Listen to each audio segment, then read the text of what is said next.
আসসালামু আলাইকুম প্রিয় দর্শক, আমরা আজকে আছি জনতার কথা নিয়ে। বাংলাদেশের যে বড় রাজনৈতিক দুইটা দল আছে, কেউ চাইতেছে যে জাতীয় সরকার, আর কেউ চাচ্ছে যে স্থানীয় নির্বাচন। এখন আমাদের প্রিয় দর্শকবৃন্দ, দেশের জনগণ কি চায় তা হচ্ছে মূল বিষয়। আপনারা যে আপনারা এখানে আপনারা যারা আছেন তারা সবাই ইয়াং, তারা সবাই কি চাচ্ছে, তাদের তরুণ প্রজন্ম কি চায়, তরুণ প্রজন্ম কাকে নির্বাচিত করতে চাবে, বা তরুণ প্রজন্মের পছন্দটা কি, তাই এখন আমরা তুলে ধরবো। আসসালামু আলাইকুম প্রিয় ভাই। আপনারা আপনারা তো এই দেশের নাগরিক, তো এখন এই দেশের যে জাতীয় নির্বাচন চাচ্ছে কেউ, আর কেউ চাচ্ছে যে স্থানীয় নির্বাচন। আপনার মতামতে কোনটা হলে সুবিধা হবে? আমি অবশ্যই আগে জাতীয় নির্বাচন চাই।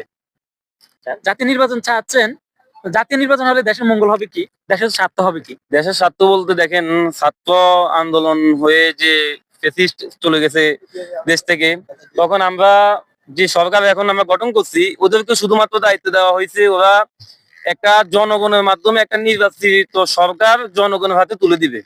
আচ্ছা, এটুকু ওদের ওই অধিকারটুকু নেই বললেই চলে। স্থানীয় নির্বাচন দেওয়া। আমাদের প্রিয় ভাই খুব সুন্দর যুক্তি তুলে ধরেছেন। আসলে আমাদের আর ভাই দেখি কি বলে। আপনি কি স্থানীয় নির্বাচন চান নাকি জাতীয় নির্বাচন চান? স্থানীয় নির্বাচন চাই। উনি স্থানীয় নির্বাচন চাচ্ছেন। এখন আপনি স্থানীয় নির্বাচন চাচ্ছেন কি সুবিধাতে?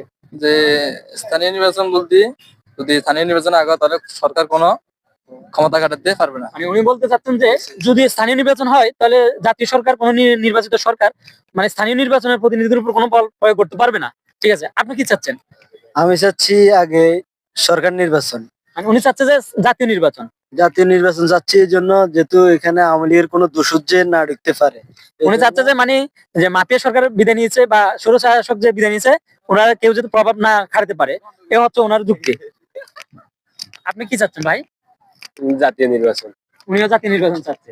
এখন আপনারা জাতীয় নির্বাচন, আর আপনি কি চাচ্ছেন? জি ভাই, আমি জাতীয় নির্বাচন চাইছি। উনি ওনারা জাতীয় নির্বাচন।